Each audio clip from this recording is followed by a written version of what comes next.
Many great leaders like Mahatma Gandhi, Bhagat and so on for their lives during freedom struggle.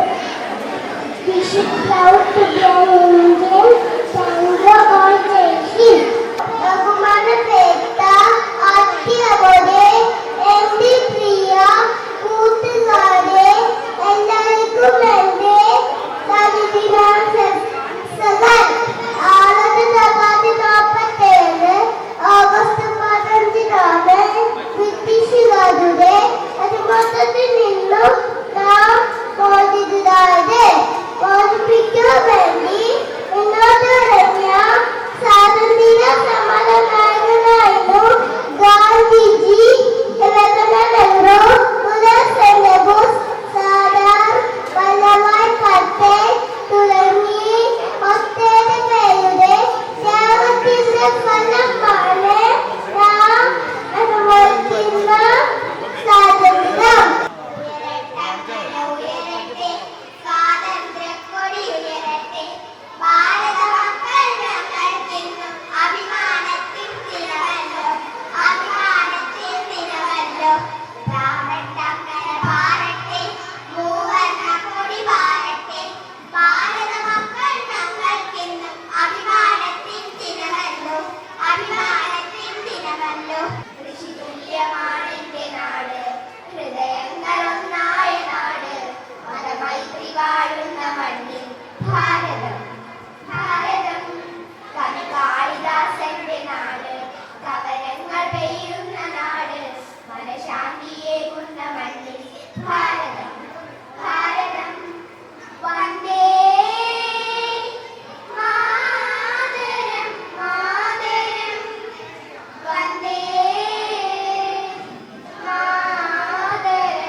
UP സ്കൂളിന്റെ platinum ജൂബിലിയോടനുബന്ധിച്ച് നടത്തുന്ന പൂർവ്വ വിദ്യാർത്ഥി സംഗമവും ഈ സ്കൂളിൽ നിന്ന് പഠിച്ചിറങ്ങിയ സൈനികരായി സേവനമനുഷ്ഠിച്ചിട്ടുള്ള സൈനികരെ ആദരിക്കുന്ന ചടങ്ങും ജൂബിലിയോടനുബന്ധിച്ച് നടന്ന കായിക മത്സരങ്ങളിലെ വിജയികളായവർക്കുള്ള സമ്മാനദാനവുമാണ് ഇവിടെ നടക്കാൻ പോകുന്നത്.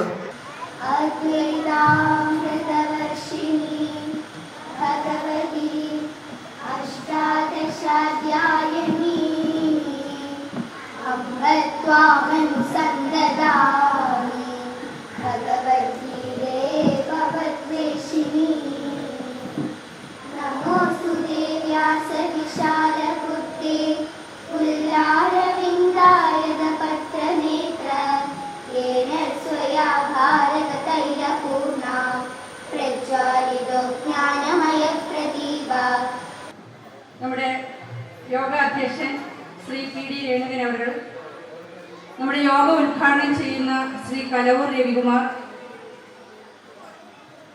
ഗ്രാമപഞ്ചായത്ത് president Shri Johnny Thottungal,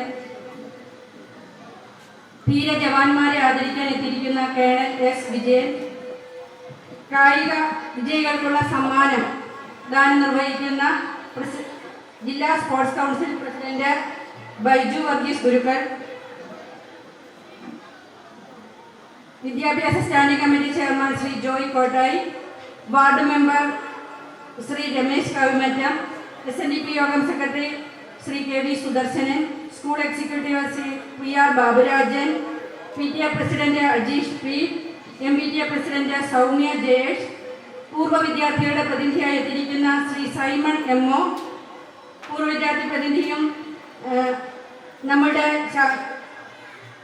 ശാരദീയത്തിൻ്റെ souvenir എഡിറ്ററുമായ സദാനന്ദൻ PM, സൈനിക പ്രതിനിധി Ashok Kumar D, programme committee chairman Shri D Prakashan, ഇത്രയും പേര് വേദിയിലേക്ക് വരേണ്ടതാണ്.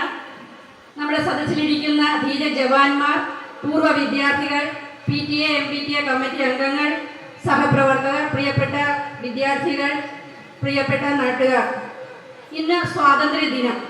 നീണ്ട വർഷം ബ്രിട്ടീഷുകാരുടെ അധിപതിയിൽ നിന്നും നമ്മൾ സ്വാതന്ത്ര്യം നേടിയ ദിനം തന്നെയാണിന്ന്. ഈ ദിനത്തിൽ നാം നമ്മുടെ സ്വാതന്ത്ര്യ സമര സേനാനികളെ ഓർക്കുകയും അവരുടെ സേവനങ്ങളെ ഓർത്ത് അഭിമാനം കൊള്ളുകയും ചെയ്യുന്നു. ഇന്നത്തെ ഈ ദിവസം നമുക്ക് വളരെയേറെ അഭിമാനവും സന്തോഷവും ഉള്ളതാണ്. കാരണം നമ്മുടെ പൂർവ്വ വിദ്യാർത്ഥികളായി ഇവിടെ നിന്നും പോയിട്ടുള്ള ധീര ജവാന്മാർക്ക് ഈ സ്വാതന്ത്ര്യ ദിനത്തിൽ തന്നെ നമുക്ക് ഒരു ആദരവ് കൊടുക്കാൻ, അവരെ ഒന്ന് അനുമോദിക്കാൻ ഒരു അവസരം കിട്ടി. അപ്പോൾ ഈ ഒരു സ്വാതന്ത്ര്യ ദിനം തന്നെ നമുക്ക് തിരഞ്ഞെടുക്കാൻ സാധിച്ചതിൽ വളരെയേറെ അഭിമാനം തോന്നുന്നു. എല്ലാവർക്കും അറിയാവുന്ന പോലെ നമ്മുടെ 75 വർഷം പിന്നിടുന്ന ഈ ജൂബിലി വർഷത്തില് നമ്മൾ പല കാര്യങ്ങളും പ്ലാൻ ചെയ്തിരുന്നു. അതിലൊന്നായിരുന്നു ഇവിടെ പഠിച്ചിറങ്ങിയ ജവാന്മാരെ ആദരിക്കുക എന്നുള്ളത്. അതിനുള്ള ഒരു അവസരമാണ് നമ്മളിവിടെ കൈവന്നിരിക്കുന്നത്. ഈ 79ാം സ്വാതന്ത്ര്യ ദിനത്തില് ഇവിടെ എത്തിച്ചേർന്നിരിക്കുന്ന എല്ലാവർക്കും സ്വാതന്ത്ര്യ ദിന ആശംസകൾ. നമ്മുടെ യോഗ അധ്യക്ഷനായിരിക്കുന്നത് ശ്രീ PD രേണുകൻ അവർകളാണ്. ഏകദേശം 6 വർഷത്തോളമായി നമ്മുടെ സ്കൂളിന്റെ മാനേജരായിട്ട് എല്ലാ പ്രവർത്തനങ്ങളും സഹകരിക്കുകയാണ്. ഇപ്പോൾ 2 മാസത്തോളമായി അദ്ദേഹത്തിന് അസുഖവുമായിട്ട് വന്നിട്ടില്ല. എങ്കിലും വീട്ടിലിരുന്നുകൊണ്ട് തന്നെയും അല്ലെ ചികിത്സാ സമയത്ത് തന്നെയും നമ്മളോട് കൂടി ചേർന്ന് എല്ലാ കാര്യങ്ങൾക്കും നിർദ്ദേശം തരികയും നമ്മളോടൊപ്പം പ്രവർത്തിക്കുകയും ചെയ്യുന്ന അദ്ദേഹത്തെ ഏറ്റവും ആദരവോടെ ഈ യോഗത്തിലേക്ക് സ്വാഗതം ചെയ്യുന്നു. നമ്മൾ വിശിഷ്ടാതിഥിയായി എത്തിയിരിക്കുന്നത് ശ്രീ കലവൂർ രവികുമാറാണ്. അദ്ദേഹം മികച്ച ഒരു സാഹിത്യകാരനാണ്, തിരക്കഥാകൃത്താണ്, സംവിധായകനാണ്. 10ഓളം ചലച്ചിത്രങ്ങൾക്ക് തിരക്കഥ എഴുതിയിട്ടുണ്ട്. പലർക്കും അറിയാവുന്ന പേരുകളാണ് ഒറ്റയാൾ പട്ടാളം, മഞ്ഞുപോലൊരു പെൺകുട്ടി, ഇഷ്ടം, നമ്മൾ, സൽപ്പേരി രാമൻകുട്ടി, ഇങ്ങനെയുള്ള സിനിമകൾക്കെല്ലാം തിരക്കഥ എഴുതിയ മഹത് വ്യക്തിയാണ് അദ്ദേഹം. കൂടാതെ 10ഓളം പുസ്തകങ്ങൾ അദ്ദേഹം പ്രസിദ്ധീകരിച്ചിട്ടുണ്ട്. അതിനേക്കാൾ ഉപരി നമ്മുടെ കൊച്ചുമക്കൾ അറിയേണ്ടത് ഇപ്പോൾ നമ്മുടെ പാഠപുസ്തകത്തില് 5ാം ക്ലാസ്സില് പന്ത് കളിക്കാൻ ഒരു പെൺകുട്ടി എന്നൊരു പാഠമുണ്ട്. അത് രചിച്ചതും ഇദ്ദേഹമാണ്. അപ്പോൾ നിങ്ങൾക്കൊരു വലിയ അവസരമാണ് ലഭിച്ചിരിക്കുന്നത്. നമ്മുടെ പാഠപുസ്തകം എഴുതിയ പാഠപുസ്തകത്തിലുള്ള ഒരു പാഠം എഴുതിയ വ്യക്തി കൂടിയാണ് ഈ കലവൂർ രവികുമാർ. ഏറ്റവും സ്നേഹത്തോടെ, ഏറ്റവും ആദരവോടെ അദ്ദേഹത്തെ ഈ യോഗത്തിലേക്ക് സ്വാഗതം ചെയ്യുന്നു. നമ്മുടെ പഞ്ചായത്ത് പ്രസിഡന്റ് നിങ്ങൾക്കെല്ലാം നമ്മളോടൊപ്പം ചേർന്ന് എപ്പോഴും പ്രവർത്തിക്കുന്ന അദ്ദേഹത്തെ അറിയാം. പക്ഷെ 1-2 കാര്യങ്ങൾ കൂടിയുണ്ട്. ഇന്ന് നമ്മളോടൊപ്പം ചേർന്നിരിക്കുന്ന ധീര ജവാന്മാരിൽ ഒരാൾ കൂടിയാണ് അദ്ദേഹം. പൂർവ്വ വിദ്യാർത്ഥിയാണ്, ധീര ജവാനാണ്, നമ്മുടെ പഞ്ചായത്ത് പ്രസിഡന്റാണ്. അതുകൊണ്ട് തന്നെയും ഈ പൂർവ്വ വിദ്യാർത്ഥി സംഗമം ഉദ്ഘാടനം ചെയ്യുന്നതിന് ഞങ്ങൾ അദ്ദേഹത്തെ ഏറ്റവും ആദരവോടെ സ്നേഹിക്കുകയാണ്. പൂർവ്വ വിദ്യാർത്ഥി സംഗമം ഉദ്ഘാടനം ചെയ്യുന്ന ശ്രീ ജോണി തേട്ടിക്കലിനെ ഏറ്റവും സ്നേഹത്തോടെ ഈ യോഗത്തിലേക്ക് സ്വാഗതം ചെയ്യുന്നു. നമ്മുടെ ധീര ജവാന്മാരെ ആദരിക്കുന്നതിനായി ഇന്ന് എത്തിയിരിക്കുന്നത് ഇന്ത്യൻ കരസേനയിലെ ഉയർന്ന റാങ്ക് വിരമിച്ച ശ്രീ കേണൽ S. വിജയൻ അവർകളാണ്. 34 വർഷത്തോളം സേവനം നടത്തിയ, നമ്മുടെ രാജ്യത്തിന് വേണ്ടി സേവനം നടത്തിയ അദ്ദേഹം വളരെയേറെ വിദ്യാഭ്യാസ യോഗ്യതകൾ നേടിയ ഒരു വ്യക്തി കൂടിയാണ്. MSc, MA, LLB തുടങ്ങിയ മേഖലകളിലും കൂടി അദ്ദേഹത്തിന്റെ കഴിവും പരിചയമൊക്കെ ഉണ്ട്. അദ്ദേഹത്തെ ഏറ്റവും ആദരവോടെ ഈ യോഗത്തിലേക്ക് ഹൃദയപൂർവ്വം സ്വാഗതം ചെയ്യുന്നു. ഇനിയും നമ്മളെ സ്വാഗതം ചെയ്യുന്ന വ്യക്തി എത്തിയിട്ടില്ല. അദ്ദേഹം വരും. മന്ത്രിയുടെ ഒക്കെ ഒരു പ്രോഗ്രാം ഉണ്ട്, അതിനുശേഷം അടുത്ത് എത്തുമെന്നാണ് പറഞ്ഞിരിക്കുന്നത്. അത് അദ്ദേഹത്തിന് നമ്മൾ ഏൽപ്പിച്ചിരിക്കുന്നത് സ്പോർട്സ് കൗൺസിൽ പ്രസിഡന്റ് ആണ് ശ്രീ ഡോക്ടർ ബൈജു വർഗീസ് ഗുരുക്കൾ. അദ്ദേഹം സ്പോർട്സ് കൗൺസിലിന്റെ ആളാണ്. അതോടൊപ്പം ആയുർവേദ ഹോസ്പിറ്റൽ നടത്തുന്നുണ്ട്, കളരി പരിശീലന പരിപാടി നടത്തുന്നുണ്ട്. അതിനേക്കാൾ ഉപരി എൻ്റെ അയൽപക്കക്കാരൻ കൂടിയാണ്. അദ്ദേഹം എത്തിയിട്ടില്ല, തീർച്ചയായും എത്തുമെന്നുള്ള ഒരു പ്രതീക്ഷയോടെ അദ്ദേഹത്തിന്റെ അഭാവത്തിലും ഡോക്ടർ ബൈജു വർഗീസ് ഗുരുക്കൾക്ക് സ്വാഗതം ആശംസിച്ചുകൊള്ളുന്നു. ഇനിയും ആശംസകൾ അർപ്പിക്കുന്നത്, സ്വാഗതം ആശംസിക്കുന്നത് നമ്മുടെ വിദ്യാഭ്യാസ standing committee chairman Shri Joy Kottayi. എല്ലാ കാര്യങ്ങളിലും SSUPSനോടൊപ്പം ചേർന്ന് നിന്ന് പ്രവർത്തിക്കുന്ന അദ്ദേഹത്തെ ഏറ്റവും സ്നേഹത്തോടെ ആദരവോടെ യോഗത്തിലേക്ക് സ്വാഗതം ചെയ്യുന്നു.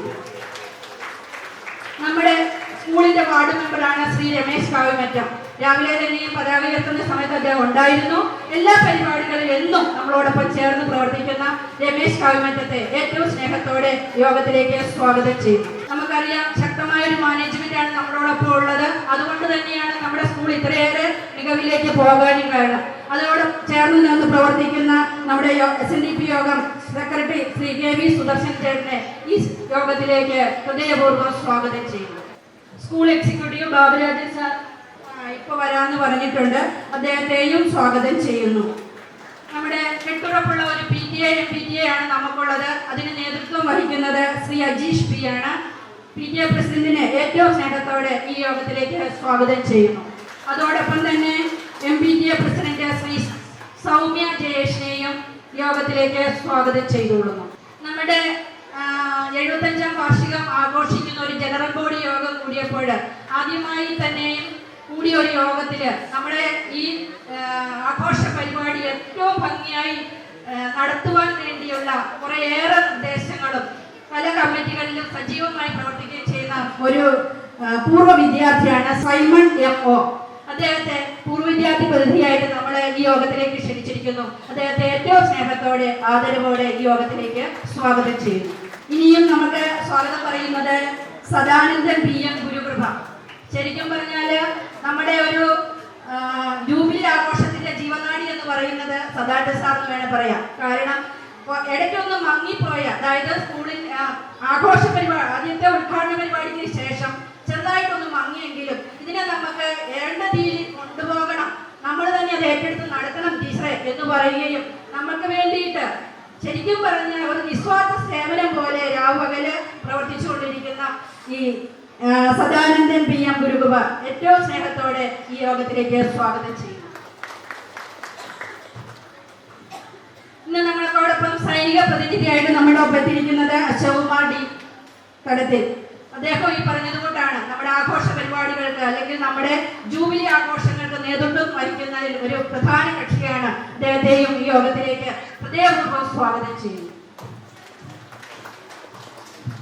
Programme committee chairman Shri D Prakashan നമ്മുടെ മാനേജർ ലീവിലായിരുന്ന സമയത്ത് മാനേജറിൻ ചാർജായി വഹിക്കുകയും എല്ലാ പരിപാടികളിലും ചെറിയതും ഓരോ ചെറിയ കാര്യങ്ങളിലും സ്കൂളിന്റെ എല്ലാ പ്രവർത്തനങ്ങളിലും പങ്കുവഹിച്ച് എല്ലാ കാര്യങ്ങൾക്കും നമുക്ക് നേതൃത്വം വഹിക്കുന്ന ഡോക്ടർ D പ്രകാശൻ അവരെ ഏറ്റവും സ്നേഹത്തോടെ ഈ യോഗത്തിലേക്ക് സ്വാഗതം ചെയ്യുന്നു. എന്റെ പ്രിയപ്പെട്ട കുട്ടികളെ, അവരാണല്ലോ ഇതിന്റെ എല്ലാ നേതൃത്വമുള്ളവരല്ലേ, അവരെല്ലാവരെയും ഹൃദയപൂർവ്വം സ്വാഗതം ചെയ്യുന്നു.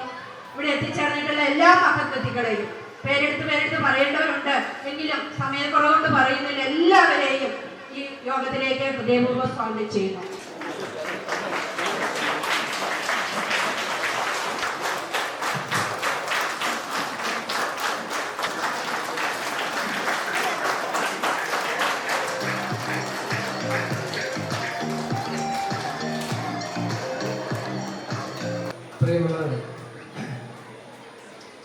ഞാനങ്ങനെ ഒരു നല്ല പ്രാസംഗികനാണ് എന്ന് എനിക്ക് ഒരിക്കലും തോന്നിയിട്ടില്ല. എൻ്റെ പ്രസംഗം ആദ്യത്തെ ശിക്ഷ അത് എനിക്ക് തന്നെയാണെന്നാണ് ഞാൻ വിചാരിക്കാറില്ല. അതുകൊണ്ട് തന്നെ എൻ്റെ പ്രസംഗം നിങ്ങൾക്കും ഒരു വലിയ ശിക്ഷയായി മാറാനുള്ള സാധ്യതയാണ് കൂടുതലുള്ളത്. അങ്ങനെ ആവുമെങ്കിൽ നിങ്ങൾ ഉടൻ പിടികൂടുന്നത് ഡോക്ടർ പ്രകാശ് സാറിനെയും രജനി ടീച്ചറെയാണ്. കാരണം അവരാണ് എന്നെ ഇവിടെ വിളിച്ചോട്ടുള്ളത്. കാരണം എൻ്റെ അനിയത്തിയുടെ മകൻ, അവരുടെ മകളെ നിരഞ്ജനയാണ് വാഹനം. അങ്ങനെ ഞങ്ങൾ ബന്ധുക്കൾ കൂടിയാണ്. അതിൻ്റെ ശിക്ഷയാണ് ഞങ്ങൾ ഈ അനുഭവിച്ചുകൊണ്ടിരിക്കുന്നത്. അപ്പോൾ എന്താണ് പറയേണ്ടതെന്ന് എനിക്ക് അറിഞ്ഞുകൂടാ. കുട്ടികൾ ഒരുപാടുണ്ട്. കാരണം കുട്ടികൾക്ക് എന്താണ് ഇഷ്ടമാവുക എന്ന് എനിക്കറിയില്ല. കുട്ടികളോട് എനിക്ക് സംസാരിക്കാൻ അറിയാമെന്ന് എനിക്ക് എൻ്റെ പിടിയില്ല. ഞാൻ ആദ്യം ഓർത്തത് സ്കൂളിൽ വരുമ്പോൾ എൻ്റെ പഴയ അധ്യാപകനെയാണ്. എന്നെ മലയാളം പഠിപ്പിച്ചത് ജനാർദ്ദൻ മാഷ്. ഞാൻ കണ്ണൂരാണ് പഠിച്ചത്. അച്ഛനും അമ്മയൊക്കെ അവിടെ സർക്കാർ സർവീസിലായിരുന്നു. അപ്പോൾ അങ്ങനെ അവിടെയാണ് പഠിച്ചത്. അപ്പോൾ അവിടെ എന്നെ 5ാം ക്ലാസ്സിൽ മലയാളം പഠിപ്പിച്ച ഒരു അധ്യാപകൻ, ഞാനെപ്പോഴും അദ്ദേഹത്തെ ഓർക്കാറുണ്ട്. അദ്ദേഹത്തിനെ ഞങ്ങൾ ജനാർദ്ദൻ മാഷെന്ന് വിളിക്കുക. അവിടെ മാഷെന്നൊക്കെ പറഞ്ഞാൽ വളരെ ബഹുമാനത്തോടെ വിളിക്കുന്ന പേരാണ്. ഇവിടെ മാഷ് എന്ന് പറഞ്ഞത് സർവ്വനാമമാണ്, എല്ലാവരും നമുക്ക് മാഷ. പക്ഷെ അവിടെ അങ്ങനെയല്ല, ഞങ്ങൾ മാഷെന്ന് പറയും. അപ്പോൾ അദ്ദേഹം ഈ 5ാം ക്ലാസ്സിൽ ഉച്ചയ്ക്ക് 12 മണിക്കാണ് സ്കൂൾ വിടുക. മുസ്ലിം കുട്ടികൾക്ക് പള്ളിയിൽ പോകാനുള്ള സൗകര്യത്തിലേക്ക് വേണ്ടി. പിന്നെ 2:30 ക്ലാസ് തുടങ്ങുന്നത്. അപ്പോൾ വലിയ ഇടവേള, അങ്ങനെ ഇടവേളകൾ ആനന്ദകരമാക്കാൻ വേണ്ടി അന്ന് ഞങ്ങളുടെ ക്ലാസ്സിലെ കുട്ടികളൊക്കെ തീരുമാനിച്ചത് നമുക്കൊരു നാടകം എഴുതാം. അങ്ങനെ ഈ അന്ന് വാക്യത്തിൽ പ്രയോഗിക്കാവുന്നൊരു പരിപാടി ഉണ്ടായിരുന്നു. ഇപ്പം അതുണ്ടോ എന്ന് എനിക്ക് അറിഞ്ഞുകൂടാ. ഒരു വാക്ക് തന്നിട്ട് അത് നമ്മൾ വാക്യത്തിൽ പ്രയോഗിക്കും. അപ്പോൾ അത് അത്യാവശ്യം നന്നായി ചെയ്യുന്ന ഒരാൾ ഞാനായതുകൊണ്ട് എൻ്റെ ക്ലാസ്സിലെ കുട്ടികൾ പറഞ്ഞു, നീ എഴുതുന്ന നാടകം. അപ്പോൾ അങ്ങനെ നാടകം ആദ്യമായിട്ടൊരു 5ാം ക്ലാസ് വെച്ചൊരു നാടകം എഴുതും. അത് ക്ലാസ്സിൽ, അതായത് ഒരു പേന മോഷണം പോയി ക്ലാസ്സിൽ. അത് ക്ലാസ്സിലെ ഏറ്റവും മിടുക്കനായി പഠിക്കുന്ന ഒരു കുട്ടിയുടെ കയ്യിൽ നിന്നാണ് പേന കിട്ടുന്നത്. അപ്പോൾ ഇതായിരുന്നു പ്രമേയം. പക്ഷെ നമ്മളെയൊക്കെ സംബന്ധിച്ചിടത്തോളം ബാക്ക് ബെഞ്ചുകാരാണല്ലോ വില്ലന്മാർ. അപ്പോൾ ബാക്ക് ബെഞ്ചിലെ പ്രകാശൻ, മനോഹരൻ, അങ്ങനെ അവരുടെയൊക്കെ ഒരു സ്വാധീനം മൂലമാണ് ഈ മുൻബെഞ്ചിലിരുന്ന മുരളി അദ്ദേഹം പേന മോഷിച്ചത് എന്ന മട്ടിലുള്ള ഒരു നാടകമാണ് അദ്ദേഹം എഴുതിയത്. കഥയും കഥാപാത്രങ്ങളൊക്കെ വളരെ സാങ്കല്പികമാണെന്നൊക്കെ ഞങ്ങൾ പറഞ്ഞെങ്കിലും നാടകം തീരും മുമ്പ് പ്രകാശനും മനോഹരനും ഒക്കെ എന്നെ സ്കൂളിൻ്റെ പിറകെ വിളിച്ചു കൊണ്ടുപോയി സമൃദ്ധമായി പിടിച്ചു. അപ്പോൾ എൻ്റെ ജീവിതത്തിൽ എഴുത്തിന് ആദ്യമായി കിട്ടിയ പ്രതിഫലം അതാണ്, ഇനിയാണ്. അതുകൊണ്ട് എനിക്ക് സിനിമയിൽ വണ്ടിച്ചെടികൾ ലഭിക്കുമ്പോൾ യാതൊരു വിഷമവും എനിക്ക് തോന്നാറില്ല. എൻ്റെ കയ്യിൽ ഏതാണ്ട് ഒരു 12,85,000 രൂപയുടെ വണ്ടിച്ചെടികളെങ്കിലും എനിക്കുണ്ട്. അങ്ങനെയാണ് ഞാൻ ടെലിവിഷനിൽ ജോലി ചെയ്യാൻ തീരുമാനിക്കുന്നത്. ഇത് മതി എന്ന് തീരുമാനിക്കും. അപ്പോൾ പക്ഷെ എനിക്കൊരിക്കലും വിഷമം തോന്നില്ലാറില്ല. കാരണം അത്രയും ഒരിക്കലും വരില്ല എന്നുള്ളതാണ്. അന്ന് ഇടിയൊക്കെ കണ്ട് മുഖത്ത് നീരൊക്കെ വന്ന് ക്ലാസ്സിൽ ഇരിക്കുമ്പോഴാണ് ആദ്യത്തെ പീരീഡ് മലയാളം ജനാർദ്ദൻ മാഷ് വരുന്നത്. മാഷ് ചോദിച്ചു, നിന്റെ മുഖം എന്താണ് ഇങ്ങനെ വീർത്തിരിക്കുന്നത്? ഞാൻ പറഞ്ഞു, ഇടി കിട്ടിയത്. അപ്പോൾ മാഷ് ചോദിച്ചു, അതെന്തിനാ ഇടി കിട്ടിയത്? ഞാൻ പറഞ്ഞു, ഞാനൊരു നാടകം എഴുതിയത്. അപ്പോൾ അദ്ദേഹം എന്നോട് പറഞ്ഞു, നീ അത്രയും വലിയ മഹാനായ ആ നാടകം എടുത്ത് കൊണ്ടുവരാമോ? അങ്ങനെ ഞാൻ നാടകം അദ്ദേഹത്തിന് വായിക്കാൻ കൊടുത്തോണ്ട് തന്നെ അദ്ദേഹം എൻ്റെ അടുത്ത് പറഞ്ഞു, നിനക്ക് ഇത്രയും ഇടി കിട്ടിയാൽ പോരാ, ഇത് വളരെ കുറവാണ്, മേലാൽ നീ ഒരു സാധനം എഴുതരുത്, ഇത് വൈകുന്നേരം സ്കൂൾ ലൈബ്രറിയിൽ വരണം എന്ന് പറഞ്ഞു. അങ്ങനെ 4 മണിക്ക് അന്ന് 4:30 വെള്ളിയാഴ്ച, ഞാൻ ഇപ്പോഴും അത് ഓർമ്മിക്കുന്നുണ്ട്, അത്ര ഭീകരമായിരുന്നു അന്ന് തീയതി. 4:00 സ്കൂൾ ലൈബ്രറി ചെല്ലുമ്പോൾ മാഷ് കാത്തു വന്നു. മാഷ് എന്നോട് ചോദിച്ചു, നിന്നെ എന്തിനാ വിളിച്ചതെന്നറിയാവോ? അപ്പോൾ ഞാൻ പറഞ്ഞു, ചീത്ത പറയാനായിരിക്കും. അല്ല എന്ന് പറഞ്ഞ് അദ്ദേഹം ഒരുപാട് പുസ്തകങ്ങൾ എനിക്ക് എടുത്തു. എനിക്കിപ്പോഴും ഓർമ്മയുണ്ട് അതൊക്കെ. ചെമ്മീൻ, കരയുടെ ചെമ്മീൻ, കേശവദേവൻ്റെ അയൽക്കാർ, ഗാന്ധിജിയുടെ ആത്മകഥ, എൻ്റെ സത്യാന്വേഷണ പരീക്ഷ, അങ്ങനെ കുറേ പുസ്തകങ്ങൾ അദ്ദേഹം എനിക്ക് എടുത്തു. അതെടുത്ത് അതിന് എൻ്റെ അടുത്ത് പറഞ്ഞു, നീ ഒരിക്കലും എഴുതരുത്, ആദ്യം വായിച്ച് ഹൃദയം നിറഞ്ഞ് ഒരിക്കലും എഴുതാതിരിക്കാനേ പറ്റില്ല എന്ന് തോന്നുന്ന ഒരു നിമിഷമുണ്ടാവുമെങ്കിൽ മാത്രം എഴുതുക ആണ് അദ്ദേഹം എന്നോട് പറഞ്ഞത്. അതിലെ നമ്മൾ ആദ്യം തന്നെ തീരുമാനിച്ചു, ജവാന്മാരെ നമ്മൾ ആദരിക്കണം. അതിൻ്റെ ഒരു ലിസ്റ്റ് എടുക്കുവാൻ അവരുടെ പ്രതിനിധികളെ തന്നെ ഏൽപ്പിച്ചു. ആ ലിസ്റ്റ് പ്രകാരമാണ് നമ്മൾ ഇന്നിവിടെ അറേഞ്ച് ചെയ്തിട്ടുള്ളത്. എല്ലാ ആളുകളും വന്നിട്ടുണ്ടെന്ന് വിചാരിക്കുന്നു. ഇപ്പോൾ ഏതായാലും പൂർവ്വ വിദ്യാർത്ഥികളുടെ പ്രസൻസ് വളരെ കുറവാണെങ്കിലും ജവാന്മാർ പൂർവ്വ വിദ്യാർത്ഥികളായതുകൊണ്ട് നമുക്ക് അങ്ങനെ ഒന്നും ആശ്വസിക്കും. എന്നെ സംബന്ധിച്ചിടത്തോളം ജവാന്മാരെ ഏറ്റവും കൂടുതൽ ബഹുമാനിക്കുന്ന ഒരാളാണ് ഞാൻ. ഏറ്റവും കൂടുതൽ എനിക്ക് അധ്യാപകരോടും ഡോക്ടേഴ്സിനോടും ഒക്കെ ഉള്ള ബഹുമാനം അതിനേക്കാൾ ഉപരിയാണ് ജവാന്മാരോടുള്ള ബഹുമാനം. അതെന്തോ എൻ്റെ ചെറുപ്പം മുതൽ അവരോട് ഉണ്ടായ ഒരു അറ്റാച്ച്മെൻറ്റ്. 10ാം ക്ലാസ്സിലേക്ക് പഠിക്കുന്ന കാലത്ത് ഹിന്ദി സിനിമകൾ കാണുമായിരുന്നു. അപ്പോൾ അക്കാലത്ത് ഒരു പട്ടാള പടം കണ്ടു, പ്രേം പൂജാരി. നിങ്ങളൊക്കെ പട്ടാളക്കാരുടെ പടം കണ്ടു കാണുമായിരിക്കും. പ്രേം പൂജാരി എന്നൊരു സിനിമ കാണുകയും അതെന്നെ വളരെ ആകർഷിക്കുകയും ചെയ്തു. ആ സിനിമയിലൂടെ ഹിന്ദി സിനിമയുടെ ഒരു ആരാധകനാകുവാനും അതുപോലെ തന്നെ ദേവാനന്ദിൻ്റെ ഒരു ആരാധകനാകുവാനും ഒക്കെ എനിക്ക് അങ്ങനെയാണ് ഞാൻ മാറുന്നത്. ഇപ്പോഴും ഞാൻ കാണും. ഞാൻ കഴിഞ്ഞ ദിവസം ഈ പ്രേം പൂജാരി ഫോണിലൊക്കെ കാണുന്നുണ്ട്, അതിൻ്റെ പാട്ടുമൊക്കെ കേൾക്കും. എനിക്ക് സംബന്ധിച്ച് വളരെ ആകർഷകമായ ഒരു കാര്യമാണ്. അവരെ സംബന്ധിച്ചിടത്തോളം നമുക്കറിയാം പട്ടാളക്കാർ എടുക്കുന്ന ജോലി, പട്ടാളക്കാരുടെ ജോലി എന്താണ്, പട്ടാളക്കാരുടെ മഹത്വം എന്താണെന്ന് തെക്കേ ഇന്ത്യയിലുള്ള നമുക്കത് പറഞ്ഞാൽ മനസ്സിലാകുന്നു. അത് വടക്കേ ഇന്ത്യയിൽ ജീവിക്കുന്നവർക്കും വടക്കേ ഇന്ത്യയിൽ പോകുന്നവർക്കും മാത്രമാണ് അവരുടെ ആ മഹത്വം, അവർ ചെയ്യുന്ന ജോലിയുടെ മഹത്വം കാണാൻ അറിയുന്നത്. ഇവിടെ നമ്മൾ അവരെ ആരും മൈൻഡ് ചെയ്യുന്നില്ല. അതാണ് വസ്തുത. യാതൊരുവിധ അംഗീകാരം കൊടുക്കുന്നില്ല. പോലീസുകാരെ കാണുമ്പോൾ നമ്മൾ വലിയ ബഹുമാനം ഓടി ഒളിക്കുകയൊക്കെ ചെയ്യുന്നുണ്ട്. പക്ഷെ പട്ടാളക്കാർക്ക് നമ്മൾ ആ വിധത്തിലുള്ള യാതൊരുവിധ അംഗീകാരം കൊടുക്കുന്നില്ല. Very good morning to you all. Happy Independence Day. Oh, ഒച്ചയിൽ പറയാ ഹാപ്പി ഇൻഡിപെൻഡൻസ് ഡേ. ഒന്നുകൂടി ഒച്ച പറയണം, happy independence day. That's great. 3 തലമുറയാണ് ഈ ശാരദ വിലാസം, അതായത് ഈ എന്താ പറയുന്നത്, ഇത് നമ്മൾ ഒരു ആരാധനാലയം പോലെ തന്നെ സൂക്ഷിക്കേണ്ട ഒന്നാണ്. കാരണം 3 തലമുറയെ വാർത്തെടുത്തതിൽ പൂർവ വിദ്യാർത്ഥികളായിട്ടുള്ള ഇത്രയേറെ സൈനികരെ ഇവിടെ ഇന്ന് കാണാൻ പറ്റി. അതുപോലെ തന്നെ ധാരാളം ഡോക്ടേഴ്സ്, എഞ്ചിനീയേഴ്സ്, അതുപോലെ വളരെ പ്രതിഭകളെ എല്ലാം വാർത്തെടുത്തിട്ടുള്ള ഒരു കലാലയമാണ്, ഒരു വിദ്യാലയമാണിത്. അപ്പോൾ അങ്ങനെയുള്ളൊരു വിദ്യാലയത്തിലാണ് ഇന്നെനിക്ക് നിങ്ങളെ അഭിസംബോധന ചെയ്ത് സംസാരിക്കാനൊരു അവസരം കിട്ടിയിട്ടുള്ളത്.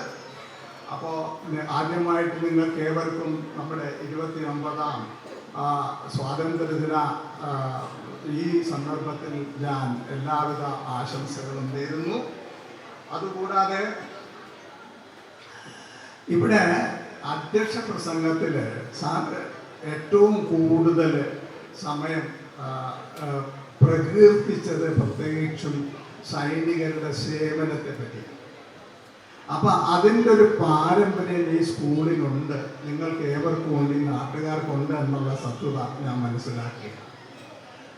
അപ്പോൾ ആദ്യമായിട്ട് ഇന്ന് ഇവിടെ ഈ ചടങ്ങിന് പങ്കെടുക്കാൻ വന്നിട്ടുള്ള എല്ലാ പൂർവ്വ സൈനികരെയും ഞാൻ അനുമോദിക്കുന്നു. അതുപോലെ തന്നെ അവർക്ക് ഈ പൂർവ്വ ജവാന്മാരെ എൻ്റെ ഇതനുസരിച്ച് ഈ 79ാം വാർഷിക ദിനത്തിൽ നിങ്ങളെ ആരാധിക്കുന്നതായിട്ട് ഞാൻ പ്രഖ്യാപിക്കുകയാണ്.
ഇന്ത്യക്കുള്ള പ്രാധാന്യം അത് ഇന്നലെ ഉണ്ടാക്കിയെടുത്തതല്ല. അത് ഇന്ത്യൻ സ്വാതന്ത്ര്യ സമരത്തിന് ശേഷം ഇന്ത്യ സ്വതന്ത്രമായപ്പോൾ അന്ന് മുതൽ അന്നത്തെ പ്രധാനമന്ത്രിയായിരുന്ന ജവഹർലാൽ നെഹ്റു മുതൽ ഇങ്ങോട്ട് അവരുടെ കഴിവും അവരുടെ പരിശ്രമവും ഉണ്ടാക്കിയെടുത്തത്. അല്ലെങ്കിൽ ഇങ്ങോട്ട് ഇപ്പോൾ വന്നിട്ട് ഞാനാണ് ഇതിൻ്റെ എല്ലാം അധികാരി എന്ന് പറഞ്ഞിട്ട് കാര്യമില്ല. അപ്പോൾ ഇന്ത്യൻ ഭരണഘടനയാണ് നമ്മുടെ അഭിമാനം. ആ അഭിമാനത്തെ എന്നും നമ്മൾ കാത്തു സൂക്ഷിക്കണം. മതേതരത്വമാണ് നമ്മുടെ ലക്ഷ്യം. മതേതരത്തിന് ഊന്നിക്കൊണ്ടുള്ള പ്രവർത്തനങ്ങൾ വേണം നമുക്ക് ചെയ്യാൻ. ജാതീയമായിട്ടോ മതമായിട്ടോ വേർതിരിവുണ്ടാക്കി പല സമയം ലഹളകളുണ്ടാക്കി അങ്ങനെ ഭിന്നിപ്പിച്ച് ഭരിക്കാമെന്നുള്ളത് ബ്രിട്ടീഷുകാരുടെ നയമായിരുന്നു. അതൊക്കെ പോയി. ഇപ്പം അങ്ങനെ ആരെയും ഭിന്നിപ്പിച്ച് ഭരിക്കാനൊന്നും സാധ്യതയില്ല. കാരണം ജനങ്ങളല്ല, നമ്മൾ ഇവിടെ കേരളത്തിൽ പറയും ബീഹാറികൾക്കും വടക്കേ ഇന്ത്യക്കാർക്കൊന്നും ബോധമില്ല ജനങ്ങളൊക്കെ. അതൊക്കെ പണ്ടായിരുന്നു. ഇപ്പം എല്ലാവരും ബോധവാന്മാരാണ്.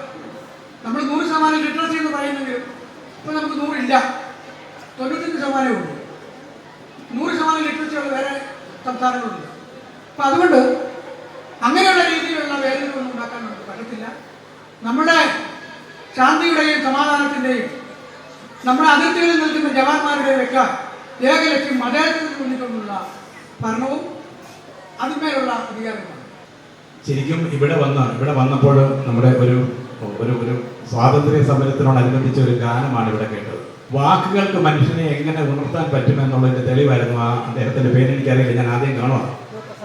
ശിവപ്രസാദ് സാർ ഇവിടെ പാടിയിട്ട് പോയി. ശരിക്കും ആ പാട്ട് ശ്രദ്ധിച്ചിട്ടുണ്ടെങ്കിൽ നമുക്ക് മനസ്സിലാക്കാം എന്താണ്, എങ്ങനെയാണ് നമ്മൾ ജീവിതം കരുപിടിപ്പിച്ചുകൊണ്ട് പോകേണ്ടതും രാജ്യത്തിന് വേണ്ടി എന്താണ് നമ്മൾ പ്രവർത്തിക്കേണ്ടതും എങ്ങനെയാണ് പ്രവർത്തിക്കേണ്ടതെന്നും ഒക്കെ ആ പാട്ടിനകത്തുണ്ടായിരുന്നു. ശ്രദ്ധേയമായ രീതിയിൽ ഇതുപോലത്തെ കാര്യങ്ങൾ നടത്തുവാനായിട്ട് മുൻകൈ എടുക്കുന്ന ഈ സ്കൂളിലെ പ്രധാന അധ്യാപകർ ഉൾപ്പെടെ ഇതിൻ്റെ പ്രവർത്തകരെ ആദ്യമായി തന്നെ മനസ്സുകൊണ്ട് തന്നെ അഭിനന്ദിക്കുകയാണ്.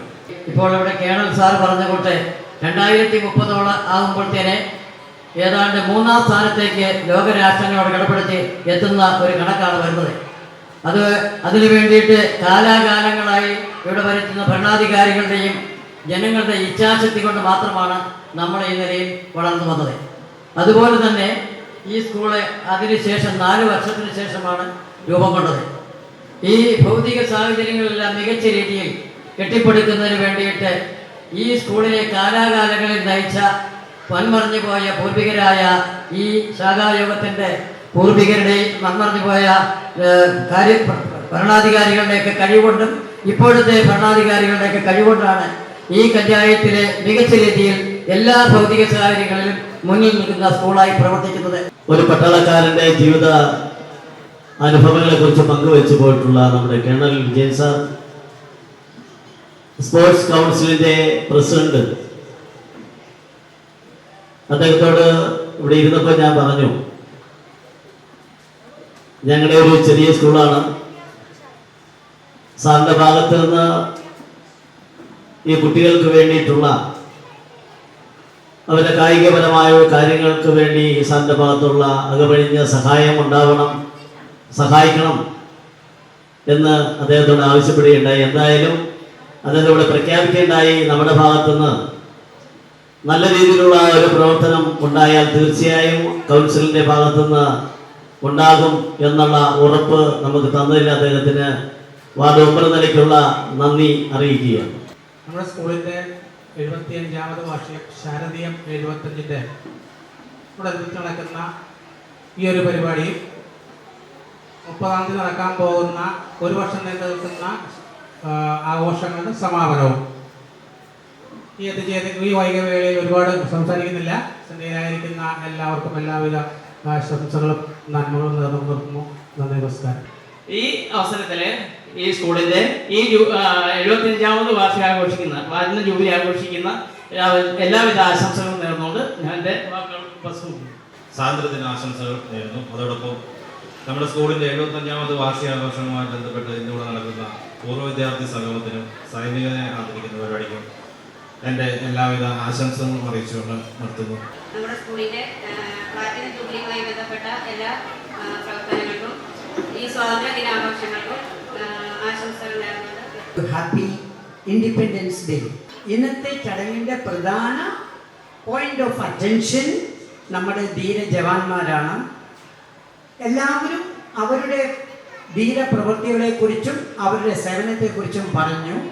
എന്നാൽ എനിക്ക് എൻ്റെ കൊച്ചു മക്കളോട് ഷെയർ ചെയ്യാനുള്ള ഒരു പോയിന്റ് ഇതാണ്.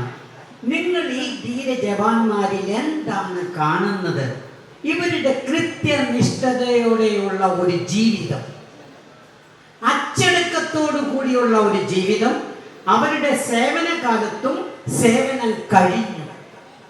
എൻ്റെ കൊച്ചു മക്കളായ നിങ്ങൾക്ക് നിങ്ങളുടെ ജീവിതത്തിൽ പകർത്താൻ പറ്റുന്നത്, പകർത്തേണ്ടത് ഈ കൃത്യനിഷ്ഠയും ഒരു ചിട്ടയോടു കൂടിയുള്ള ജീവിതവുമാണ്.